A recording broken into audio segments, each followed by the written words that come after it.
My name is Simon Murphy. I am the Chief Entrepreneur in Residence at the Melbourne Accelerator Program.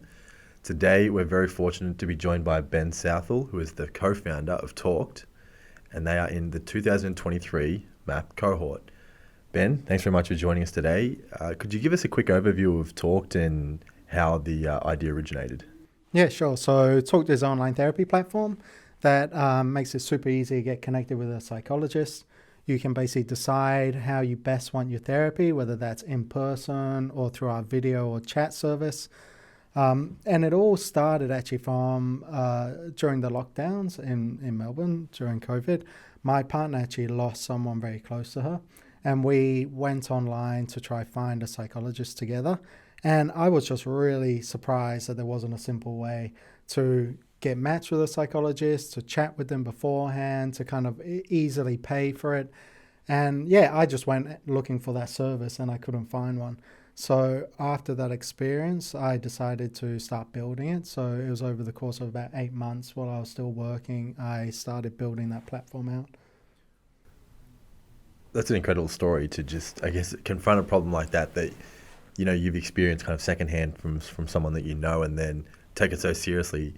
What previous experience did you have that meant that you could kind of build something like that so quickly and kind of get the ball rolling?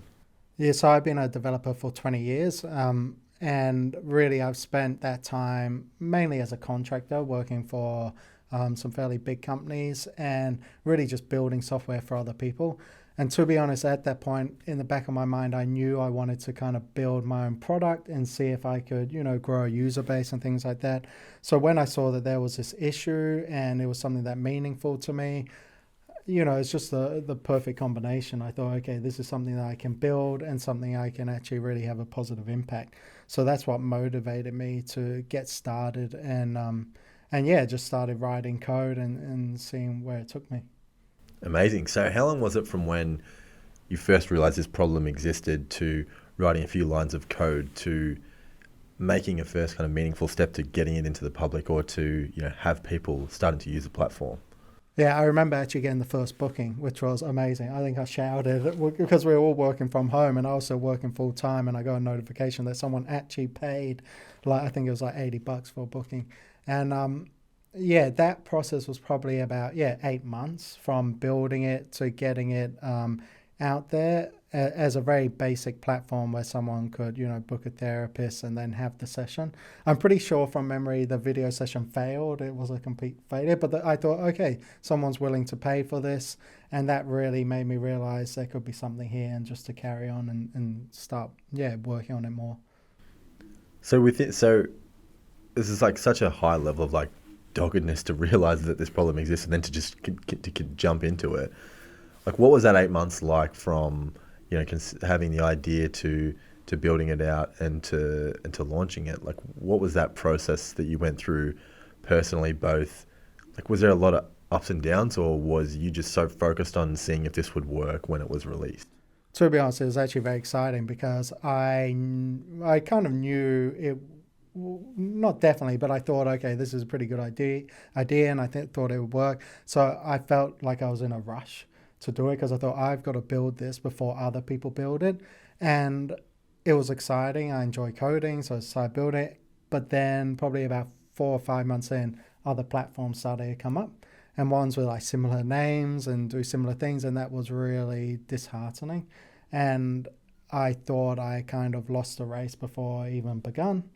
So yeah, really, I just carried on, and it turned out that not to be the case. Some of those platforms aren't, just aren't even around. But yeah, that was a bit disheartening. What was it like to first confront that somebody else was doing exactly what you'd had in mind? Like, what did that feel like? I guess on one level you think, okay, well, there must be something here because other people can also see that, and there must be a demand for it because other people have also seen there's a demand.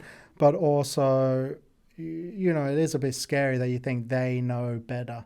And because although I'm a software developer, so I know how to build it, I don't actually know about psychology and therapy. So all that side of it I had to learn, where when I would look at the competitors, they would often be doctors or psychologists already. So I often felt like they know better. So I started to kind of look to them and try to copy some of what they were doing, which wasn't always correct. But yeah, it was a bit worrying in that sense. But at the end of the day, I just had to put my head down and keep coding and get something built and out there. So you mentioned that a lot of this was outside of your kind of realm of experience and knowledge. Yep. How have you gone about building that knowledge base or understanding the fundamentals of the industry to kind of grow talk to what it is now? Yeah, that's been probably one of the toughest parts. For example, I didn't even know what the NDIS was. I didn't know how Medicare worked. I didn't really understand the difference between a psychologist, social worker, counsellor. So yeah, there's been a lot of learnings on that side. And to be honest, I just stumbled along it bit by bit as these problems arose. And then I would start learning and I would start speaking to the psychologists and counselors who came on to talk to work. But with hindsight, I probably should have reached out to someone with experience and been upfront and honest so that I could have made more progress quicker, because I think a lot of things I just didn't know, and it stopped me from moving forward because I just was unsure how to move forward. So now you've had that realization. How has that adjusted your strategy or at least your focus? Yeah, so I think we definitely work more with the psychologists on the platform to find out how they work and how we can do better. We're looking at bringing on advisors, and we spoke to mentors and people in the industry. Yeah, so I think just being more open with letting people know kind of what we don't know, and just asking for advice has really helped. What's the most important advice you've received that maybe something that you couldn't have kind of come up with on your own based on your experience being really different? To be honest, because I'm an engineer, all my questions, a lot of them were around how processes work. So like, for example, I didn't know, how do you claim a Medicare rebate? Like, how do you actually do that? Or how do you communicate with a GP? I didn't know that's all done by fax and everything like that, or a lot is done by fax. So just having people to talk to who will tell me, look, this is how currently do it. People who might have already run on online practice or a physical psychology practice, just having them to be able to tell me, look, this is how it's done, has really helped a lot. Yeah. So it sounds like conversely, without having the inhibitions of understanding this industry and maybe you could get stuck in that way of thinking a little bit more. What advantages do you feel like you've had from not having that experience? Like what things sounds like you've been really pragmatic. What things have you think have helped make progress from not being inhibited by all this other information and kind of maybe getting too bogged down in the bureaucracy of the industry? I think it allowed us to build just a really modern platform. So for example, I started putting like ratings and reviews. You can see kind of therapists can get awarded badges if they reply quickly to messages, if they get repeat bookings and things like that. So I very much took almost like an Airbnb style marketplace and applied it, whereas the competitors are very much quite a clinical kind of traditional online practice. So I think there's benefits from us not knowing those things because they allowed us to build out some really cool tech. Yeah, but I think trying to balance the two, because obviously it is therapy, so there does have to be this clinical side as well. So that's kind of what we're juggling at the moment, trying to balance the two. That's a really interesting insight, and I want to delve a little bit more into it. So you mentioned that having, probably not gamified is probably a bit of a strong word, but having a bit more of an engaged experience and having a modern product that people can natively understand how to use from a smartphone or from a PC. Yeah. What did you have to do to build trust in the platform? Because for a lot of people that go to therapy, this is usually to deal with an incredibly challenging thing, and it's hard enough for people to kind of make that first step to go and get therapy or to get some help. And it's amazing that you're able to, I guess, reduce the barriers for people to do that. But from a brand building and a product building side of things, what have you had to do to build trust with people that are seeking treatment? Yeah, I think that was a big part of it at the beginning, trying to get that traction when you have no one to point to prove, to like have some social proof that it's actually a legitimate thing, was difficult. And then on the client side, building that trust was really down to making sure that the level of service that we provide in terms of when things go wrong, or the actual platform end to end works well. Making sure that we get their feedback and reviews, and being able to point to those reviews when other clients come onto the platform. But yeah, it's been difficult, but I think as we kind of scaled up, it's easier now because I think we have like over 800 5-star reviews for our therapists and for us, so we're able to point to them, point to people who are saying good things about us, and also people in the actual clinical world as well. So like psychologists and GPs, they really talk well about us. So yeah, it adds a bit of reputation. Let's dive a little bit more into the progress that you've made. So you mentioned the best moment usually for any founder when you get that first booking or someone's willing to pay. It's a pretty big rush. What were some of the early moments or inflection points when things were growing and you're like, wow, this is kind of getting beyond a project. There's really something here that we can build a business around? Yeah, I think from the first booking, it just kept growing. There was more and more bookings coming in. So I think it's hard to say when, but I think, when we're probably doing like 10 or 20 bookings a day, I realized, okay, this is actually enough now to probably support myself to go full time on it. So I realized if I just keep going this way and keep growing it, I'll be able to, quit my day job and go full time. And I think that was a realization that I had as it kept growing. Yeah, that was a pretty big pivotal moment. And I went full time on Talk at the start of this year, which has been, it's been really great. But yeah, just seeing that it's been growing on average about 10% each month has been really positive. Without us, to be honest, doing that much marketing, it's really just kind of word of mouth and repeat customers. So tell me a little bit more about that decision to go full time, because this is a really big fundamental mindset change that we talk a lot about at Map and in the startup world. Is it does seem like a little bit of a lack of pressure and things when you have a job or you have some income coming in and you can kind of work around it.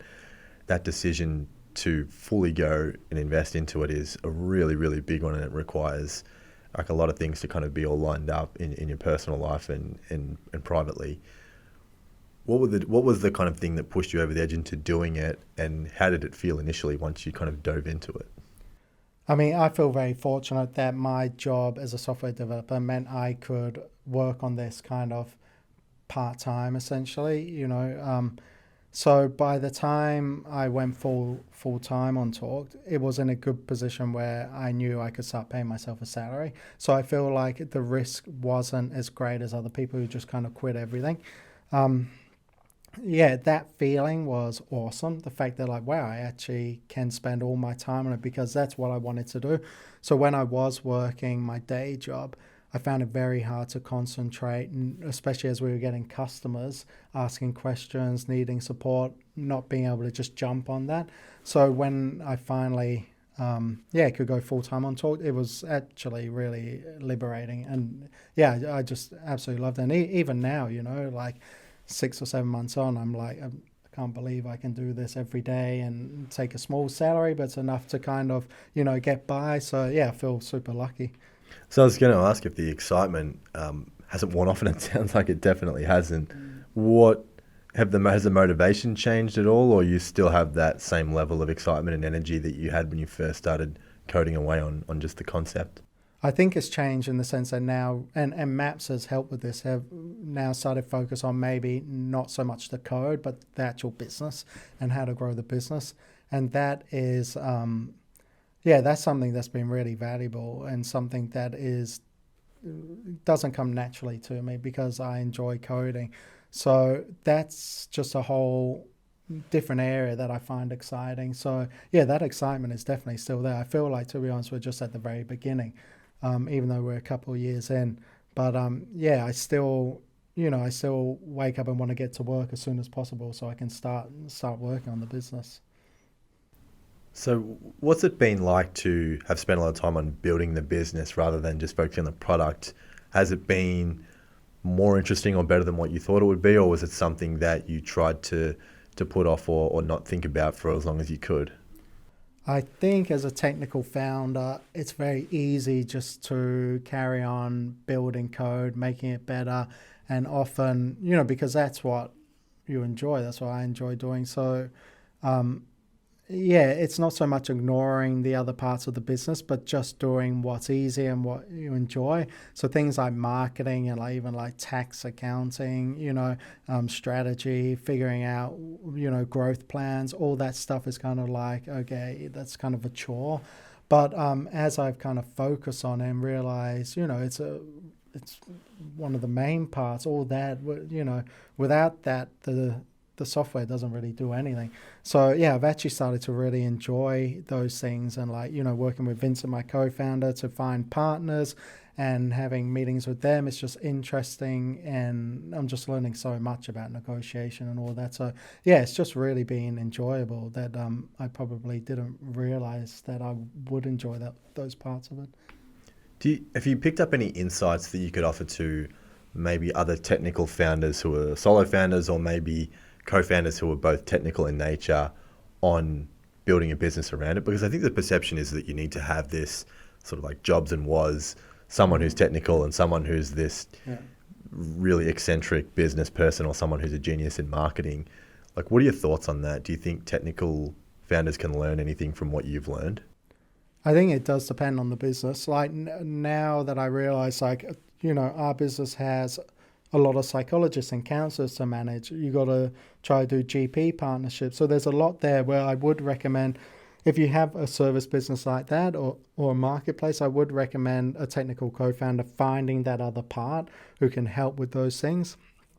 But if your product is purely software driven and you're just getting people through Google and it's just all software, I don't think you necessarily need that kind of Steve Jobs side of things for marketing. I mean, yeah, you might do, but I just think in general it's not like a hard rule that you do. So I think it just really depends on what you want to do and what your business is. Okay, so at this point now you've had a lot of strong growth. How have the challenges changed from proving that you've got something there and getting people to sign up to managing that growth, focusing on retention? What are the challenges today compared to what they were when you first started the company? I think it's just about time at the moment. So, the more customers we get, the more like support requests, more requests for different features and different types of billing methods and things like that. So at the moment, I'm more struggling with how to balance everything, keep building software, keep building features while, keeping everything else going as well, the marketing, keeping the customers happy. And I think that's down to me kind of getting in more help. And we currently have one staff member who helps with support, but probably spending more time to get her trained up on some of the things. Because often it's easy just to get busy during the day and then, probably not offloading some of the work onto other people. That's kind of what I'm trying to get better at the moment. Yep, interesting. And you mentioned before you've got Vincent, who's your co-founder. Yeah. How has that relationship sort of changed over the time that you've both been working on Talked? Yeah, Vincent, actually, it was the first pitch that I did. I think it had only been going a few months, and I did a pitch, and Vincent got in touch after that. And then we've been working together ever since. I think we both come a long way. He's been working full time as well, but over probably the last kind of like 4 or 5 months, we both really kind of been working a lot closely together. And I think we've really found our niches inside the company that has helped grow things and helped our relationship as well as founders. Yeah, that's amazing. Really, really cool story. Do you think a lot about the impact that you have? So at this point, roughly how many therapy sessions have you facilitated through the platform? It's over 10,000 now. I don't know the exact number, but yeah, probably between 10 and 15,000. That's crazy. That's a lot. Yeah. Is that something that helps motivate you? I know we all try to find meaning and purpose in our work, but this is really clearly having an impact when you see, we're in the midst of a mental health crisis, particularly following the pandemic and just like waitlist and time and things blowing out. Have you had any particular, without, obviously it's a really controversial area, confidential area, not controversial at all. Have you been able to kind of feel some of the difference that you've been able to make through the people accessing the platform? Yeah, totally. We actually did some client interviews a couple of weeks ago, and so they shared the stories with us, and yeah, it's actually amazing to see just how many people are getting help, and it is super motivating because often don't get to experience that. You write some code, build some application, but they don't normally help people in the way that Talk does. So that's super motivating. Like this young lady, she was 28 years old, and she said she's been struggling with like anxiety for since she was like 16. And yeah, she was just saying since using Talk and connecting with an awesome psychologist on there, she says she doesn't have anxiety anymore and she feels way happier every day. And just hearing those types of stories, and we now have worked with something like 7,000 customers. So the fact that it's helped so many people already is just super motivating. Yeah, that's unbelievable. You started off with sound like a very micro focus on product and launching and getting kind of people on both sides of the platform. How has the big vision changed since you first started? Now you've realised there's quite a lot of traction here, a lot of growth, a lot of people really need this and are using it, and it's growing. Has the vision changed at all internally, like what the team focuses on from a big picture lens? From the big picture, I think we realize that there's a lot of potential in working with like NDIS, work cover, Medicare, to basically bring on more patients because, as a startup, we don't have too much money to kind of do marketing, things like that. So often it's difficult to get people through the door to let them know that we're here. So the fact that we can work with those organizations that have government funding, yeah, that's really been a big realization for us, and that has really shifted our focus. So obviously we still are, getting people through Google and those other means, but we're starting to work a lot more closely with these organizations so we can help their members. Amazing. And I want to shift focus a little bit. And you mentioned that have been a software engineer for about 20 years. So, we're pretty well aware of the differences between being an employee or a contractor and being a founder. What has it been like being a founder in your personal life? Like, how has that impacted things outside of work? Uh, I'm lucky that my partner's been super supportive. So like when I was working full time and building Talk, I was literally like, 7 days a week, just all every evening, just on the couch coding away. Yeah, and she was really supportive. And during that period, we actually had twin babies as well. So that's really, that's been a real balancing act. And yeah, that has been, I guess, difficult because in some respects difficult because you really have to kind of let the business take a bit of a step back so you can focus on the family. So yeah, that's just been a whole new experience for me about how to find that balance with family, babies, as well as keep Talk progressing. What are some of the things you've implemented that have helped you find that balance a little bit better?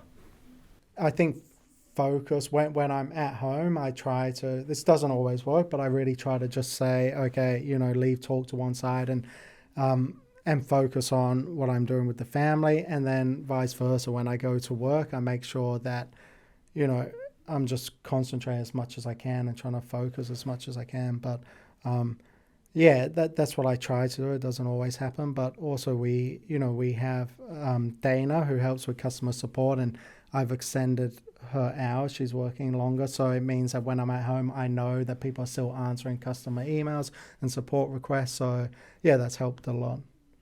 Okay, and how do you evaluate, like when you think about right now, it's mostly been you two, and you can kind of do what you want and kind of focus on whatever you want to focus on. What are your thoughts now on building a team and kind of growing this as much as you can? Like, what are your plans to add more people and to grow the company? Yeah, we do want to bring on more people, especially I think the next hire will probably be a developer, but we are probably slightly different that we want to try keep. We only want to bring on people when we really need to. We don't want to kind of just bring on people for the sake of it. And we try to automate everything as much as possible. So at the moment, everything is pretty much automated apart from the customer support stuff. So we do want to bring on a new developer, a new engineer, and we want to bring on some marketing talent. But yeah, we're really trying to keep the team quite small and close knit, just just as we scale and kind of see what the potential is, because I guess it's still not 100% clear to us, how big it could get and what the potential is there. So we're kind of learning that and deciding who to bring on board based on it. So if we were to look forward, let's say 10 years, where do you think Talked is? Like, what's the day-to-day life like in the business? How big have things grown? Yeah, that's a difficult one.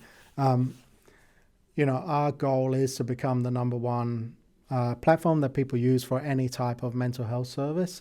So at the moment, it's online therapy, but eventually we see that being kind of EAP services. So for employees, potentially medications, prescriptions with GPs, online courses, assessments, NDIS assessments and things like that. So, this is just one arm of the business that we're working on. And, in 10 years' time, I would hope to see that the business has grown a lot in terms of all these different areas of mental health and not just online therapy, but really, treating the whole patient for any type of mental health issue they might have. And what would you like to see yourself doing more, like personally? You've already mentioned that there's the things that you like doing, the things that you like learning. Is there anything particular that you'd want to focus on as the company grows and skills that you want to develop personally? Yeah, I think, to be honest, I don't really have too much experience building a team, so that's going to be something new for me, which I'm excited to learn. And I think that will probably come down to building an engineering team as we kind of scale up and potentially build apps and things like that. So that actually sounds really exciting to me, to learn that whole skill set. And hopefully as we grow, and especially think over 10 years, being able to bring on a CEO or Vincent taking that role, so that side of the business can be run and I can carry on focusing on product.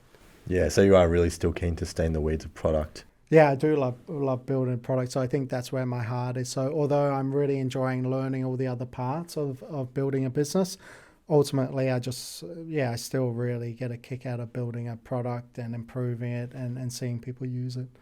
Amazing. Well, this has been incredibly insightful. I know I've learned a lot and it's been great to kind of delve further into the story. So thanks very much for joining us today, Ben. Yeah, no worries. Thanks, Simon.